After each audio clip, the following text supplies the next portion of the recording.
Have you noticed that firmness isn't as reliable as it used to be, even when the desire is still there? Many men over 60 tell me, "Doctor, I feel fine, but my body doesn't respond the same way." I'm Doctor, a board-certified urologist, and I've spent decades helping men understand what's really happening with circulation, hormones, and performance. Today, I want to share one overlooked factor that can quietly change everything. Tell me where you're watching from. And if this topic matters to you, consider subscribing. But here's what most people don't realize. When firmness changes after 60, it rarely happens because your body has given up. In my clinic, men between 50 and 75 tell me the same quiet worry. The desire is still there, the connection is still there, yet the response feels slower, less predictable, sometimes frustratingly inconsistent. And many assume this is simply the price of aging. But biology tells a more hopeful, more precise story. As we move through our 50s, 60s and beyond, the most important shift is not masculinity, not attraction, not even hormones. It's circulation. Firmness is, at its core, a vascular event. It depends on how efficiently blood flows in, how well it is trapped, and how smoothly your vessels communicate with your nervous system. When that system becomes less responsive, the changes can feel dramatic, even though they are often subtle and gradual at the tissue level. Let's start with blood flow efficiency. Over time, blood vessels naturally lose some elasticity. Think of them less like flexible rubber and more like slightly stiffened tubing. This doesn't mean failure. It means the speed and volume of blood delivery can decrease. And because firmness depends on rapid filling of specialized vascular chambers, even small slowdowns can change the quality of response. Then there is endothelial function, the health of the delicate inner lining of your blood vessels. These cells are like microscopic regulators, controlling dilation, relaxation, and flow. When endothelial cells are healthy, they release signals that allow vessels to open smoothly.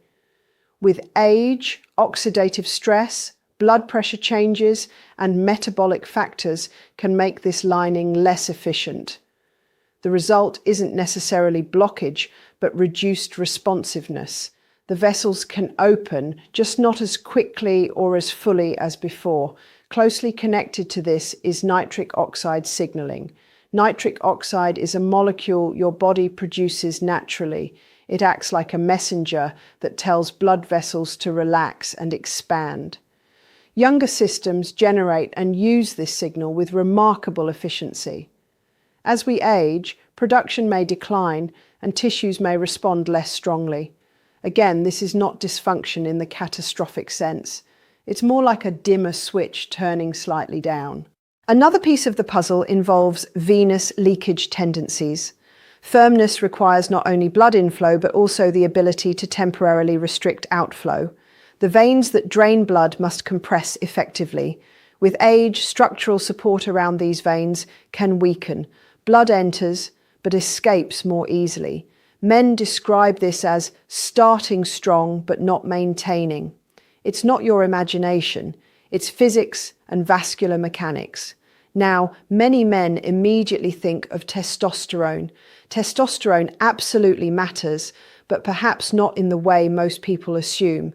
It plays a supporting role, influencing libido, energy, mood, and tissue health. But firmness itself is not purely a hormone-driven event. I have seen men with normal testosterone struggle due to circulation issues, and men with modest testosterone maintain good function because their vascular health is strong. Hormones support the system. They are not the entire system. This is where an important emotional reality appears, the mismatch between desire and response. You may feel mentally engaged, emotionally connected, yet your body takes longer to react, or reacts inconsistently. This gap can trigger doubt, tension, and anxiety, which ironically further interfere with blood flow. A physiological shift becomes a psychological burden, and that burden feeds back into physiology. Many men also notice changes in morning firmness. In younger years, nocturnal and early morning responses are frequent and robust. With age, sleep patterns change, REM cycles shorten, and vascular responsiveness declines slightly. Morning firmness becomes less reliable. This is not automatically a sign of disease. It is often a reflection of altered sleep architecture and circulatory signaling. And then we arrive at a factor almost nobody talks about: mechanics. The physical conditions under which blood must move: body angle, gravity, muscle tension, pressure distribution. Firmness is not just chemistry inside the blood vessels. It is also influenced by simple physics: how blood travels, how it pools, how it drains. This is why some men experience noticeable differences depending on posture or position. I tell my patients something that often brings visible relief. Changes after 60 are common, they are understandable, and in many cases, they are modifiable. Because when you understand that firmness is a circulatory and mechanical event, not a judgment on your vitality, you shift from fear to strategy. But circulation is only part of the story, because how gravity interacts with blood flow may surprise you. But here's what most men never stop to consider. Your body position can quietly influence firmness more than any supplement bottle ever could. In my conversations with patients, I hear detailed lists of vitamins, hormones, medications, even exotic herbal blends. Yet almost no one asks about mechanics. Almost no one wonders how simple angles, gravity, and pressure affect blood flow in real time. Firmness is not created in isolation. It happens inside a living hydraulic system, one that is constantly responding to physics. Gravity, for example, is always acting on your circulation. When blood enters the vascular chambers, it must be maintained under just the right balance of inflow and outflow. Change your body angle and you subtly change how gravity assists or resists that balance. Let me explain this in a way that feels intuitive. Imagine filling a soft water balloon. When positioned upright, water naturally wants to move downward. When positioned horizontally, that downward pull distributes differently. Your circulatory system behaves in a similar way. Blood is fluid. It obeys pressure gradients and gravitational forces. This is where blood pooling enters the picture. Depending on posture, blood may accumulate more easily in certain regions or drain more quickly from others. In younger years, strong vascular tone compensates effortlessly. After 60, when vessel elasticity and valve efficiency are slightly reduced, these positional effects become more noticeable, not because your body is failing, but because it is less forgiving of unfavorable mechanics. Pelvic pressure differences also play a significant role. Different positions alter how weight and tension are distributed across the abdomen, pelvis, and thighs. Excess pressure can compress vessels.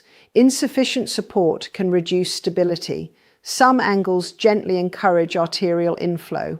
Others unintentionally promote venous escape.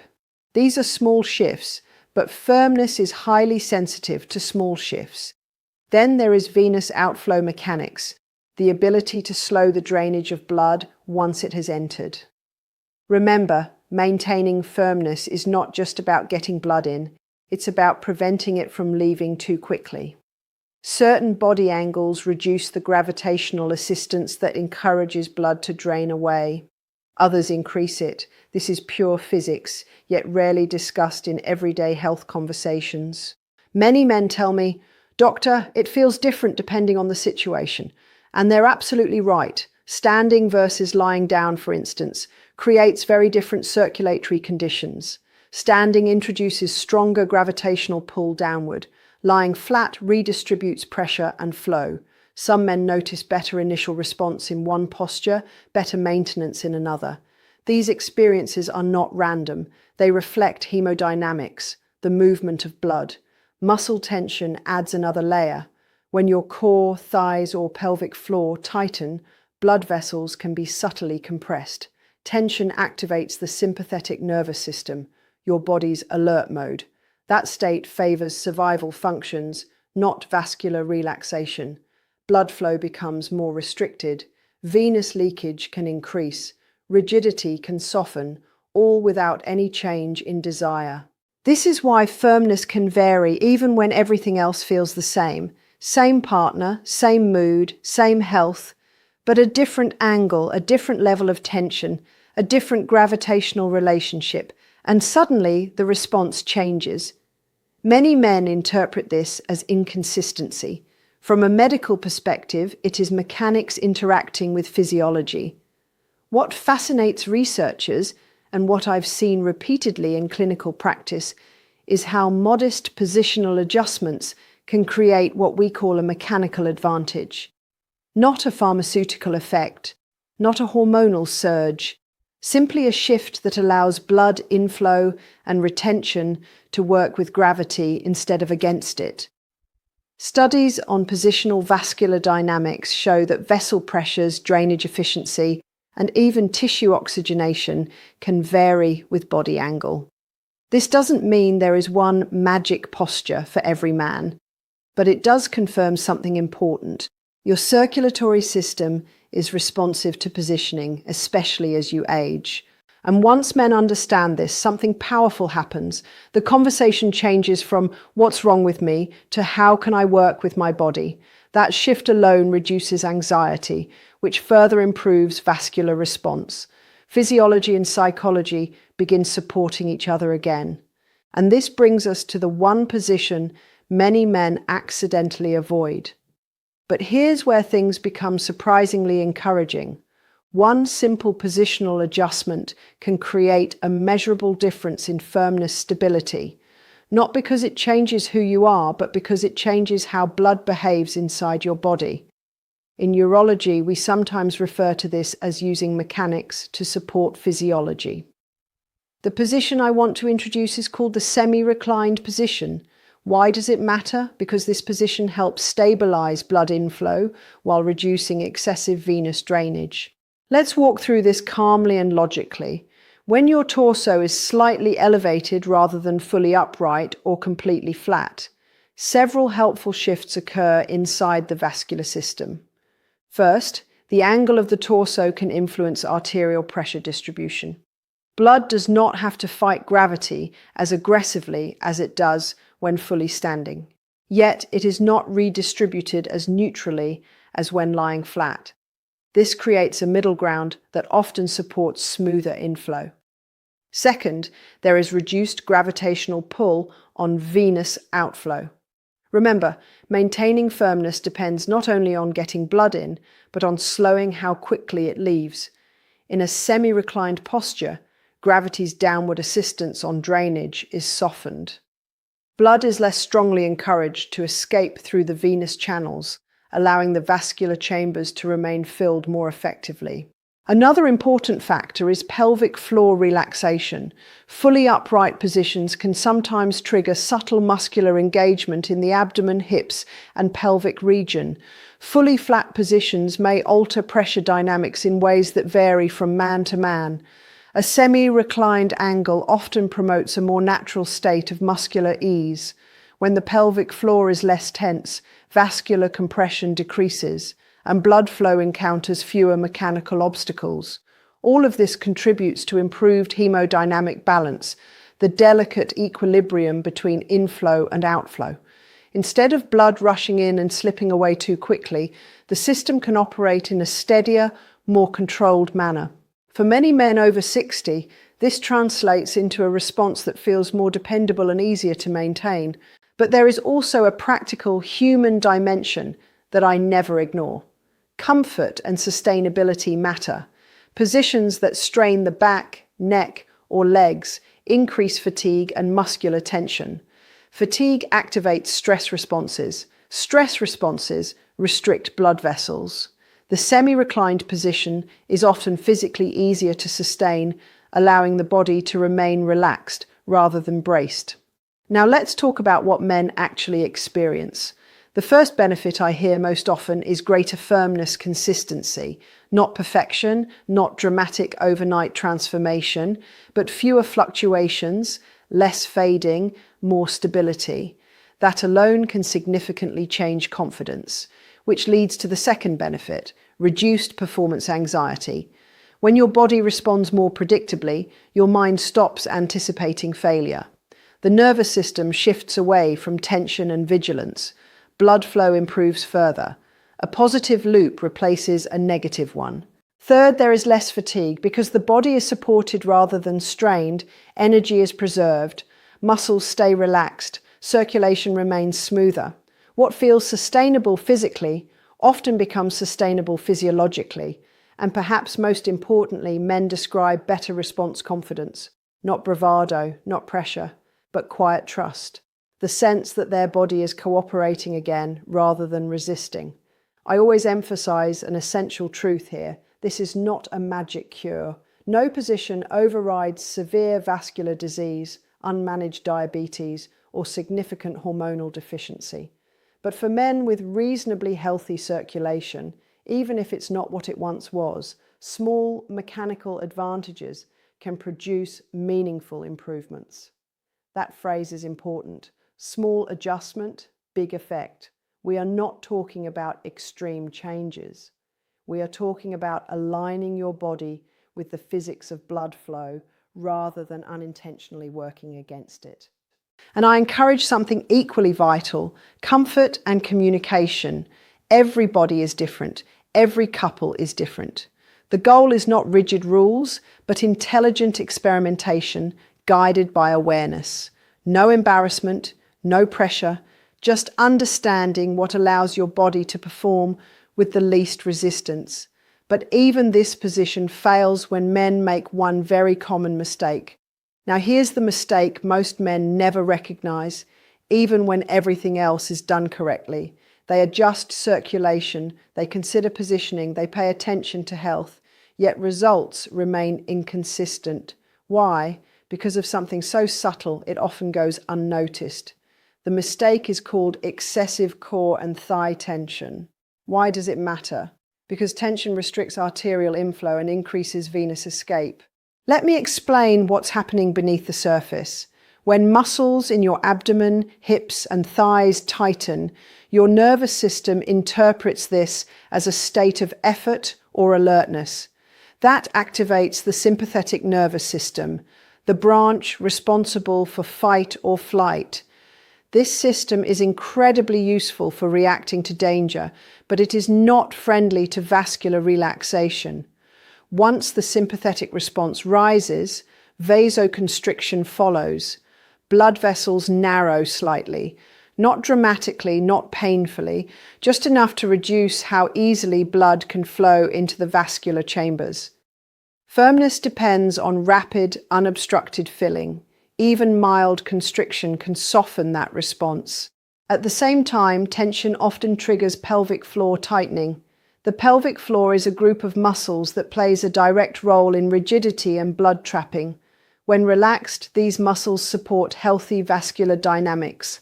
When clenched, often unconsciously, they can interfere with both inflow and retention.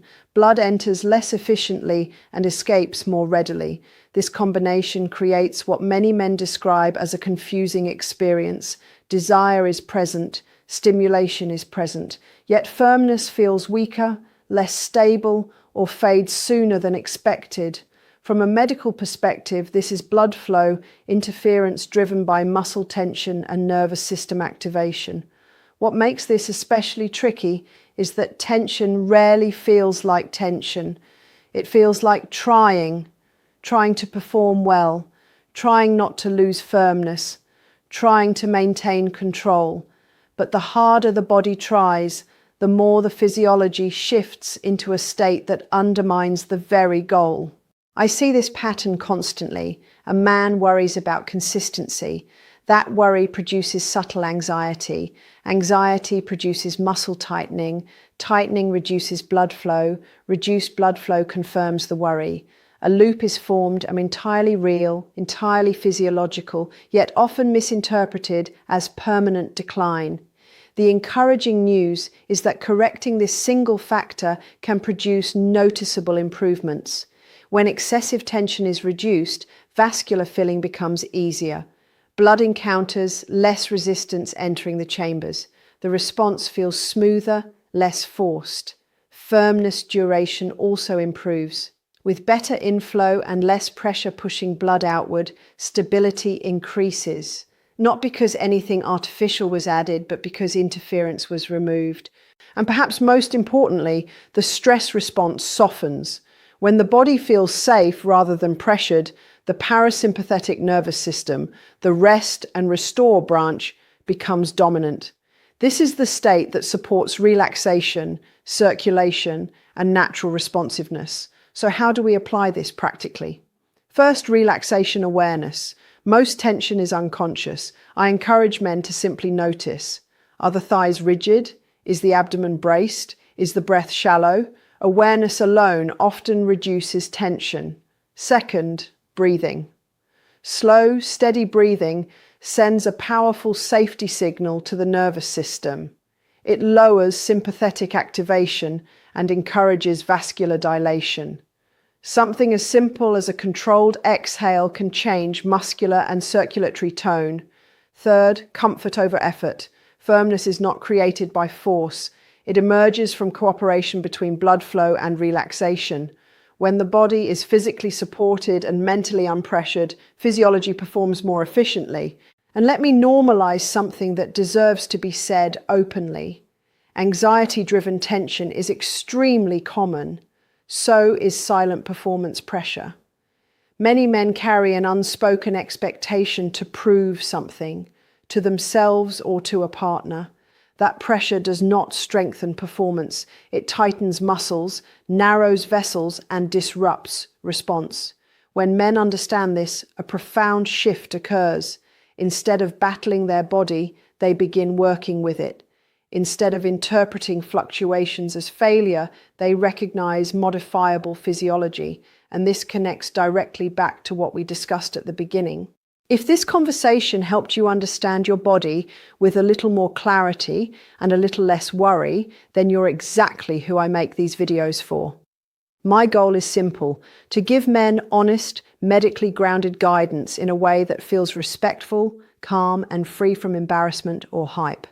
If you'd like to stay informed about circulation, testosterone, sleep, and long-term performance health, consider subscribing and joining a community of men choosing knowledge over fear.